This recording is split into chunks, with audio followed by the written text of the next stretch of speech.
uma salva de palmas com as vozes do coro juvenil do Moinho aqui de Caxias do Sul, que nós iniciamos o Rede de Olhares de hoje, porque hoje nós vamos falar sobre algo que nos identifica. Para muitos, instrumento de trabalho, para outros, instrumento com o qual se faz música.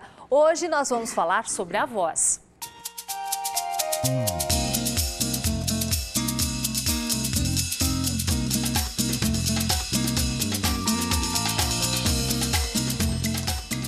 Tudo bom, Cris? Bem-vinda. Obrigada. Você que é regente desse grupo. Não é? Sou eu. Eu acho que vale a pena a gente ressaltar aí que é um grupo jovem em Caxias do Sul, né?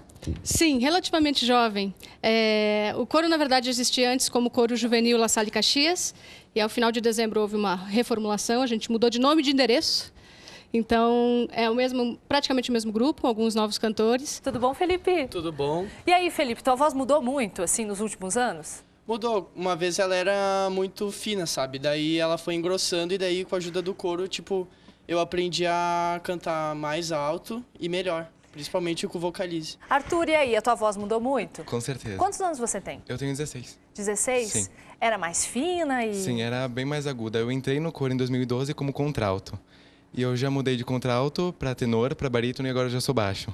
Ou seja, mudou tudo. Sim. Mudou o registro Isso. do grave para agudo. Para essa música desses jovens sair, tem toda uma questão da fisiologia da voz.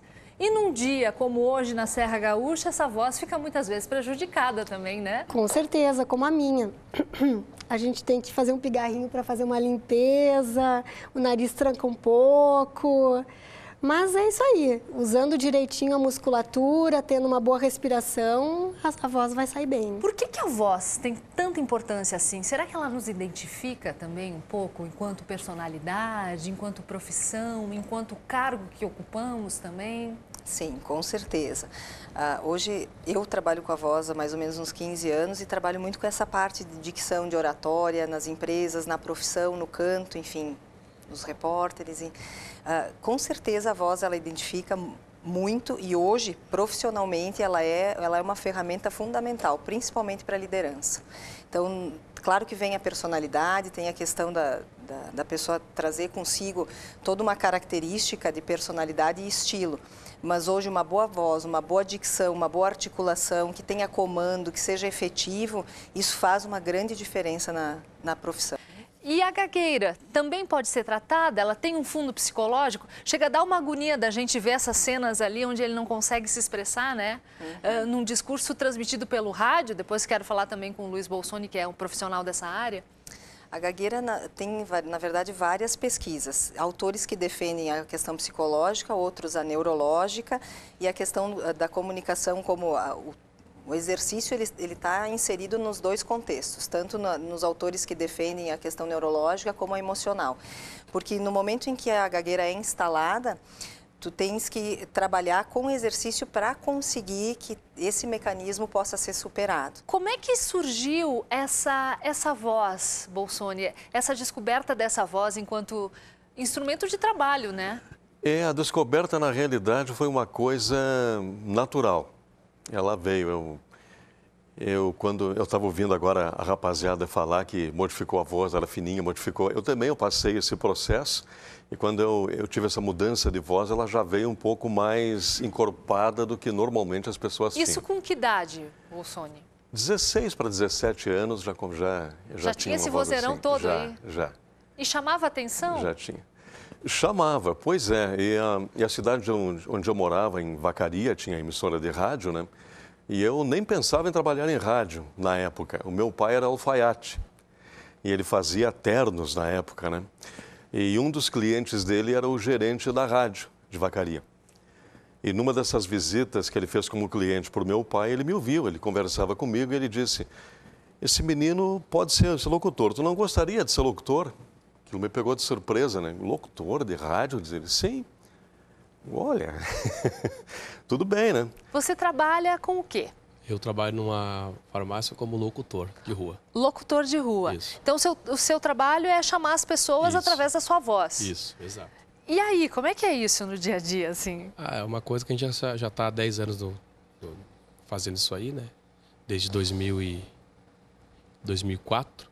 Comecemos numa farmácia, a Drogaria Capilé, e daí passamos para a farmácia mais econômica. E estamos lá trabalhando até hoje, né?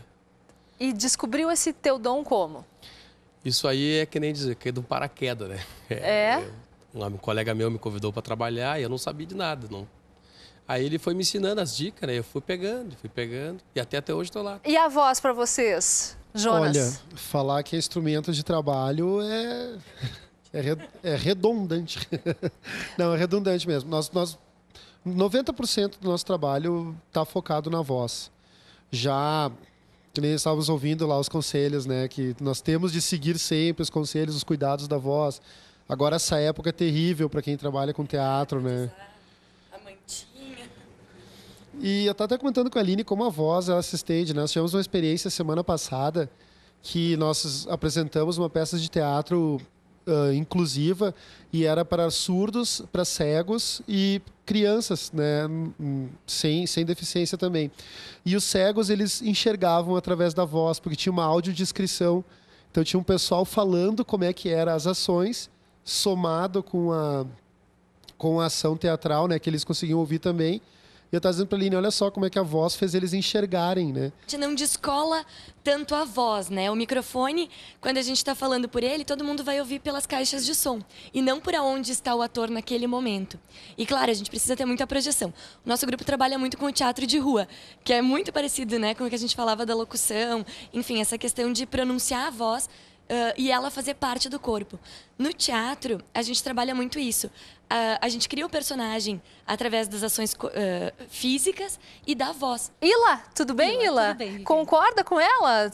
A sua voz do telefone, muita gente te reconhece também, né? Exatamente. O que eu acho, assim, a personalidade da gente tá ali. É a voz, o que tu é, tu passa pela tua voz.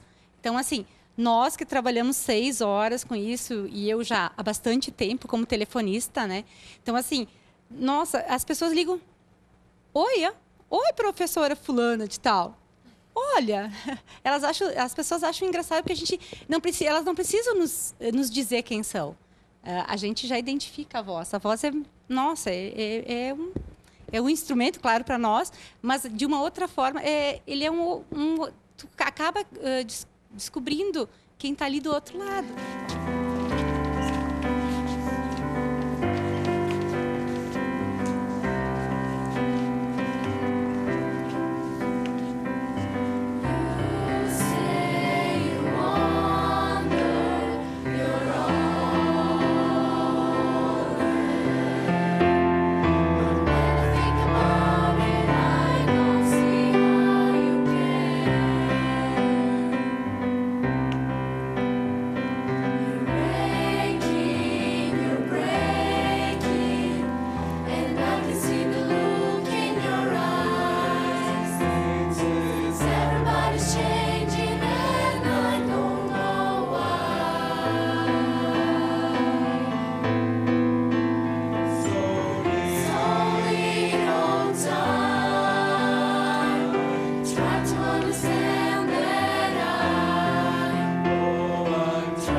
Everybody's changing and I don't feel the same.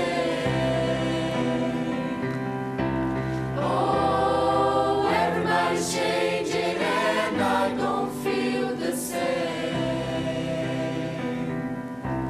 Oh, everybody's changing and I don't feel the same.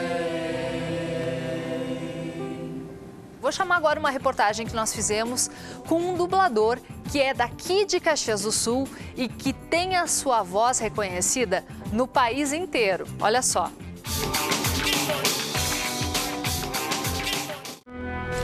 Você deve conhecer o Sylvester Stallone. Quer lutar como homem? Eu te ensino. O Pierce Brosnan. O que está dizendo, Barry? Acredita que eu mataria propositadamente o meu amigo? Eu fui embora. O narrador das Meninas Superpoderosas. A cidade de Townsville, onde até o cão mais curioso não está salvo do faminto mundo do crime. Mas o que essas e outras figuras têm em comum é a voz, na versão brasileira. Essa voz é do caxiense Luiz Mota, que atua no ramo há 33 anos e já fez muita coisa na carreira.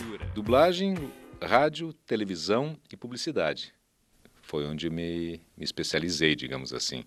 E sempre atuei nas 4 áreas conjuntamente. Aos 20 anos de idade, Mota partiu para o Rio de Janeiro, com o sonho de fazer teatro. O Daniel Barcelos era meu professor, ele que me falou: poxa, Mota, você tem uma voz tão bacana, tenta dublagem que eu acho que você vai se dar muito bem. E ele acertou, graças a Deus. Né? Foi aí que eu descobri que eu poderia usar minha voz como meio de sobrevivência, como meio de trabalho, como ferramenta de trabalho. De volta a Caxias, Mota segue dublando e perdeu as contas de quantos personagens já interpretou. O mais conhecido, que é o Stallone, e são 22 anos dublando Stallone, né? Eu dublei assim 97% dos filmes dele. E nada de apontar dedos, dizer que você não consegue por causa dele ou dela ou de quem seja. Só covardes fazem isso e você não é covarde. Você é melhor do que isso. O Steven Seagal, atualmente não, porque como eu estou aqui em Caxias do Sul, o Moreno lá de São Paulo que passou a dublá-lo. O Pierce Brosnan, também dublei muitos filmes dele. O Super-Homem, o eterno Super-Homem, Christopher Reeve. Por que alguém ia querer que um estranho parecesse um idiota? Dublei Morgan Freeman, mais menos. Dublei em 3 filmes. Mensalidade? Ele não consegue nem pagar o calção de treino. Bem recentemente também, nos Incríveis, aquela animação da Disney, o Beto Pera, que é o paizão. Desculpe, minha senhora, eu sei que está decepcionada. Finge decepção lá. Eu gostei muito de uma frase que eu ouvi nos Mercenários 2. Poxa, eu soube que você foi picado por uma cobra naja e que após 5 dias, depois de muita dor e sofrimento, a naja faleceu. Eu dublava também o Pierce Brosnan, o 007, não o atual, o anterior. A famosa frase, eu sou Bond, James Bond. Como locutor, Mota está presente nas chamadas e vinhetas do canal Futura, da UX TV e da UX FM. UX TV, canal de identidade. Go Back, a máquina do tempo, na UX FM. Eu sou locutor do canal Futura desde o princípio do canal, em 97, ele foi ao ar. Desde o princípio, eu já era locutor dos programas da Fundação Roberto Marinho, que eram Globo Ecologia, Globo Ciência e Telecurso 2000. Mundo.doc, aqui, no Futura. E quando eu voltei para Caxias, a UX estava justamente em tratativas para repetir a programação do Futura. E aí foi outra consequência. Passei a fazer as chamadinhas, então, da UX TV também.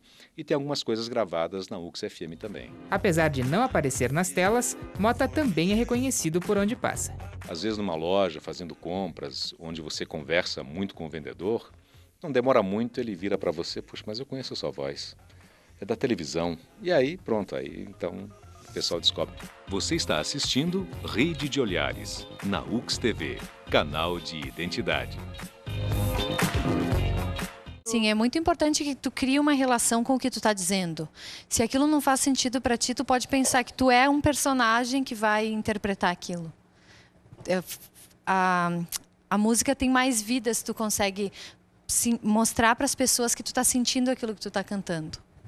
Isso é uma técnica que você usa também para dar mais vivacidade para a tua canção? Assim, é pensar em algum sentimento antes ou isso vem meio natural? Pensar no que tu tá dizendo, na mensagem que tu tá passando, mesmo se for uma canção em inglês, que tu não é importante que tu saiba que mesmo que tu não fale inglês, não saiba vai pesquisar o significado, porque as palavras têm uma força. Qualquer um pode cantar? Sim.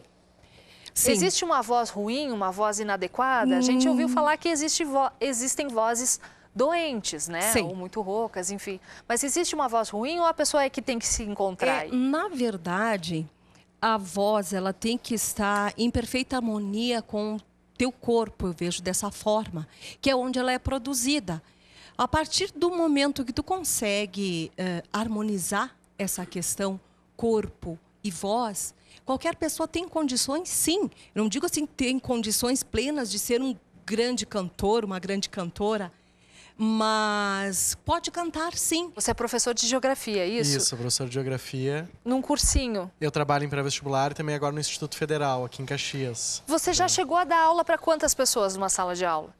Sala de aula, assim, nos pré-vestibulares em Porto Alegre, a gente tinha sala de aula com 300 alunos, né? E daí tem microfone? Com microfone, sim, tudo com microfone. Já sentiu que a voz falhou, que ficou sem voz? Normalmente sexta, né, é o dia do professor, assim, porque a gente chega sem voz. Muitas vezes a gente tem uma rotina de trabalho de 12, 14 períodos por dia, né? Normalmente os períodos são de 50 minutos. E como a nossa especialista acabou falando, nós, professores, na grande maioria, nós não preparamos a nossa voz, né? Será que a água funciona também? Começo por aí já. A água, sim, é algo que nós recomendamos muito, mas, por exemplo, o gengibre nem pensar, que é tão utilizado, né? Acho que a Adri pode falar um pouco mais sobre isso, da questão do refluxo, mas para nós o gengibre ele é forte, a mucosa da prega vocal agride, então não é algo positivo, mas a água, sim, né? Uma água em temperatura normal, mais ou menos 2 litros de água por dia, é o que a gente indica, e que controle pela urina, né? Quando a urina estiver clara, branca, é quando o corpo está hidratado. Então, também não é na hora, só no momento em que tu toma água que vai hidratar. Cada vez mais a gente tem que falar mais alto, né? Então, essa questão, assim, da poluição do ambiente, do ar-condicionado, de falar muito em ambientes muito ruidosos, tipo as baladas, enfim, isso prejudica bastante a voz. E realmente, assim, os cuidados que a gente tem, que realmente tem comprovação científica, que realmente trazem um benefício, é a água e a maçã, né? O uso da maçã realmente ele limpa a corda vocal, ele ajuda a hidratar. O restante não tem nada comprovado e muitas vezes algumas coisas prejudicam, porque uma coisa que a gente luta muito hoje é a questão do refluxo gastroesofágico, que é uma condição que muitas vezes pode estar associada nos pacientes que têm rouquidão ou tosse seca, né? E a gente sabe que o refluxo gastroesofágico ele pode ser promovido até por alguns alimentos, né? Então, gengibre, alimentos picantes, vinagre, frutas cítricas, excesso de cafeína, né? Gorduras, tudo isso faz com que o ácido esofágico acabe subindo um pouco mais e como a parede do esôfago é a mesma que a corda vocal, acaba irritando a corda vocal. Buscar um profissional adequado também, né? Uma fonoaudióloga, uma médica otorrino também que possa fazer todo esse diagnóstico. Gente, eu agradeço muito vocês. Gostaria muito de conversar mais com cada um de vocês. Agradeço imensamente a presença de vocês aqui no Rede de Olhares. Pudemos esclarecer algumas coisas para o nosso público que está em casa. Coro Juvenil do Moinho com vocês no encerramento do Rede de Olhares de hoje. Muito obrigada pela presença. Muito obrigada, Cris. Coro aberto à comunidade, a gente vai colocar os contatos de vocês aí. O Rede de Olhares de hoje vai ficando por aqui, a gente se encontra numa próxima. Até mais!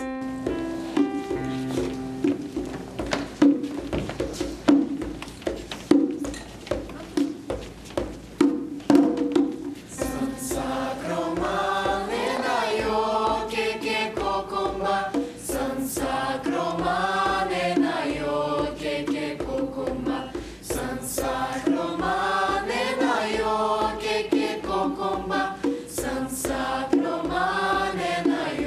ke kokumba